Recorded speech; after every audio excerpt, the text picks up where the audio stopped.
Hello mga ka-jelly, welcome back to my YouTube channel. For today's video, tuturuan ko kayo kung paano mag-edit ng ganyan. So trending na trending yan ngayon sa Blue App. Ano po, kung makikita nyo po lagi sa inyong newsfeed, ay madali lang po yung gawin. Baka gusto nyo makiuso, ano. So ngayon, kung makikita nyo itong nasa screen, mayroon tayong dalawang na-edit. Yung isa ay totoo nating mukha at yung isa ay cartoon ang atake. So dito sa video na ito ay tuturuan kita step by step. Kaya tapusin mo yung video na ito hanggang dulo para malaman mo kung paano yan ma-edit gamit lamang ang cellphone. At ito po ay kailangan mo dito ng internet at cellphone para makapag-edit ka. Simulan na natin.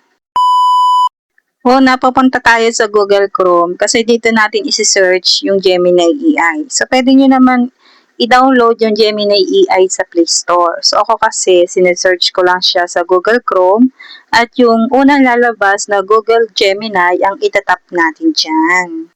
And then, dapat nakalagin ka dito gamit ang iyong Google account para makapag-edit ka. Dito sa baba sa Ask Gemini, pipaste natin yung prompt na kailangan para tayo ay makapag-edit. So ito yung prompt ay share ko sa inyo, ilalagay ko sa comment section at sa description box po para makopy nyo. Kung halimbawa naman po ay hindi nyo po makopy yung prompt na ilalagay ko, ay pwede nyo po akong i-PM dito sa aking Facebook page. Sabihin nyo lang po sa akin kung ano po yung prompt na hinihingi ninyo para po ma-send ko po sa inyo. At huwag nyo po akong kalimutan i-follow dyan. And then, balik na po tayo dito sa ating ine-edit. So, yan. Pindutin yung plus sign dito sa tabihan. And then, upload files, media picker. So, ito para mapunta tayo sa ating gallery. Tapos, pumili tayo ng ating picture na gagamitin para tayo ay makapag-edit.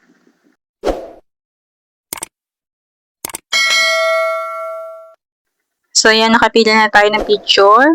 And then, pag okay na yung picture, and then, okay na rin yung prompt, ay pwede na natin isend yan kay Gemini AI. So, send na natin yan para ma-generate na siya ni Gemini AI.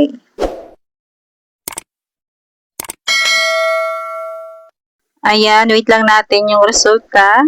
Naglo-loading lang siya or gine-generate lang ni Gemini AI yung ating pinapa-edit sa kanya.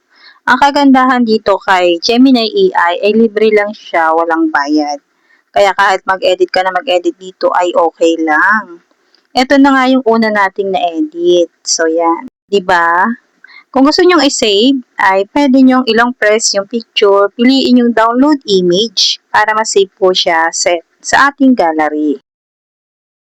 So, ito yung ating unang na-edit. Ayan.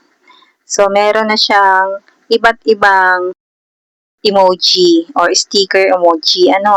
So, ngayon, paano ba gawin niyang cartoon ang atake? So, yung ganito. Yung ganito. So, yan. Kung gusto niyo ng ganito, ay pwede rin naman. So, tuturuan ko na rin po kayo dito sa video na ito. Balik tayo dito sa ating ine-edit. And then, punta tayo dito sa prompt. Ayan. Sa nilagay natin prompt kanina, itap lang natin yan para lumabas yung lapis. And then, pindutin natin yung lapis para ma-edit natin yung prompt.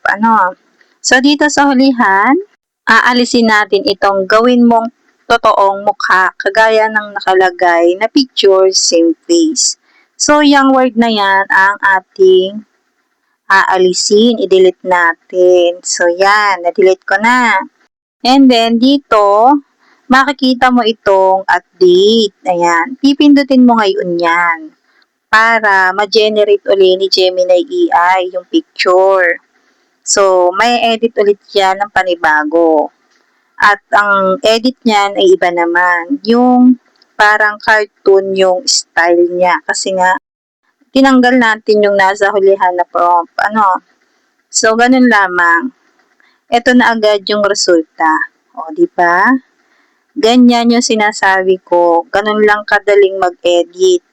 So, yan. Maganda naman yung na-edit. Kaya, isi-save natin yan. Ilang press lang natin ng matagal, pindutin yung download image para mapunta po siya sa ating gallery. So, ito po yung ating na-edit ngayon. Ayan. So, yung isa ay totoong mukha natin. Yung isa ay cartoon ang style. Cartoon ang atake, ganon. At, ayun, ay kung gusto mo naman ng ibang suot na damit, or kung ano mang gusto mong suot mo diyan sa na-edit mo, ay depende po yun sa picture na inilagay mo. Kung ano po yung picture na inilagay mo sa Gemini AI, yun po yung may edit. Kaya kung gusto mo ng ibang damit, palitan mo ng ibang picture mo. Yung iba yung suot mo doon. Gets mo? So ngayon, kung hindi mo makopy yung prompt na isi-share ko sa comment section at sa description box, i-PM nyo ako dito sa aking Facebook page, Jellyann Vlogs 2.0. Isi-send ko sa iyo ang prompt. Siyempre, follow mo na rin ako dyan para naman madagdagan naman yung followers ko, no? So, ngayon, meron pala akong in-upload ng nakaraan na video tutorial about naman dito sa subject sticker. So, trending din to ngayon. Lumalabas lagi ito sa Blue App. At kung gusto mong gayahin or kung gusto mong gumawa ng subject sticker, ay panoorin mo yung video ko na yan. So, meron diyang panlalaki at pangbabae. So, shinare ko rin po diyan yung prompt na ginamit ko. So, yon sa mga gusto pa ng video editing na katulad nito, ay pwede kayong bumisita sa aking YouTube channel at baka isa sa mga video ko ay makatulong sa inyo. And please don't forget to subscribe ng aking YouTube channel. See you now. Thank you for watching. Bye!